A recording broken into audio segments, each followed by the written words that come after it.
In today's video, I'm going to teach you how to change the decimal separator symbol in Excel 2010.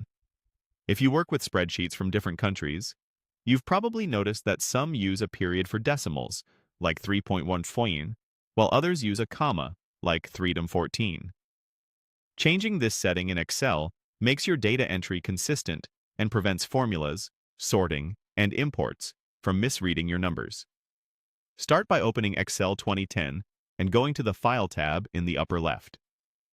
This opens the Backstage view, where you manage settings for the whole application. At the bottom of the menu, choose Options. That opens the Excel Options window, which controls how Excel behaves across all your workbooks. In the Excel Options window, select Advanced in the list on the left. This page has a number of editing and display controls.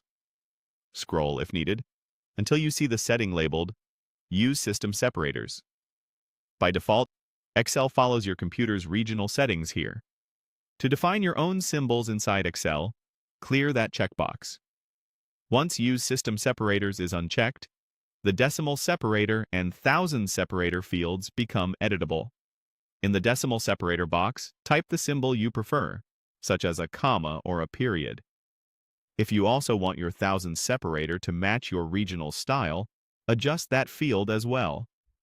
Be sure the two symbols are different to avoid confusion. For example, use a comma for thousands if you choose a period for decimals, or vice versa. When you're finished, click OK to apply the change and close the window. From now on, Excel will interpret and display decimals using the symbol you set.